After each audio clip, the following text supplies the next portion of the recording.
afternoon. I'm Rochelle Logan, and Douglas County Libraries is in Colorado. I think I probably left that off of my bio. We are just south of Denver, more or less halfway between Denver and Colorado Springs. And it is one of the fastest growing counties. It was the fastest growing county in the United States in the 1990 to 2000 census. And even since then, we've almost doubled our population. And it is a very affluent community. It's a bedroom community for Denver. We've been pretty much trying to keep up with the growth for 15, 20 years. And we're always looking to build the next library because, you know, it's a lot of fun actually to build libraries. And in the last Library Journal Index, we were a 4-star library, and we're very proud of that. We're funded on property tax mill levy. It's local funding pretty much across the board in Colorado. We don't have a whole lot of state funding.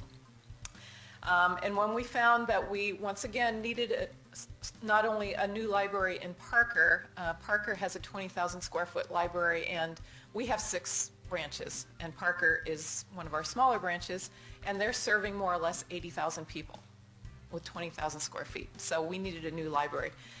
So we decided we needed to go out and ask for an increase in our mill levy, the property tax, which would have amounted to about the price of a hardback book for the average size house.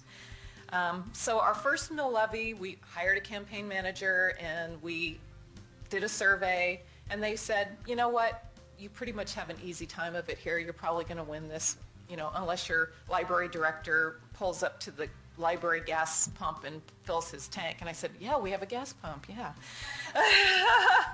So we did just a top-down campaign. We had glossy mailings.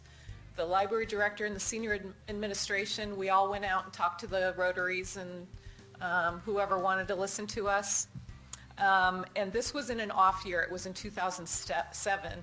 And in Douglas County, we do all mail ballot, all mail voting. Not males as in men. I mean, yes. Mail-in ballots. So as you might already know by what I've just alluded to, we did not win that mill levy campaign, and we lost it by 210 votes. It was painful. And here was the big aha moment for us when it comes to the topic of the day. We have 350 staff. That's heads, not FTEs. When we came back the next day and we realized if each person on our staff could have just swayed one vote, we would have had it. And if any of you have ever run a campaign, you put your heart and soul into it, and you think, oh, everybody loves libraries, this is going to be fine, and you don't win, it's really painful. And the staff hurt too. So the next part of the story, we decided to go out again in 2008 because we thought it's a presidential year, there's going to be a lot more voters, it's going to be a whole new story, we're going to get staff involved. And in Colorado, you have to be careful. I know every state's campaign laws are very different. Colorado campaign laws are very tight about what you can say to staff once a campaign launches. So what we did was we collected everybody who wanted to be involved. We talked to them to send us their personal email addresses.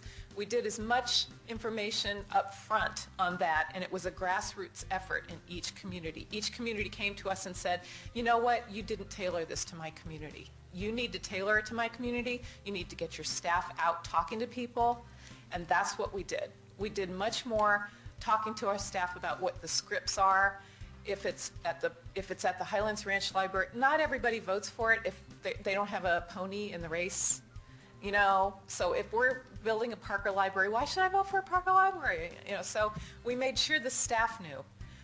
I'm at the Highlands Ranch Library. You need to talk about the fact that we're going to give you a new meeting room, a electronic classroom, whatever it is. We want to be sure that the staff understand what the campaign is and why we are going out for this. So they are very informed. We gave them an elevator speech, what we call an elevator speech, if you can tell someone what it is as you're going up in an elevator, it was essentially the cost of a hardback book, that if you will only vote for this $25 a year, you will get blah, whatever it is at that library.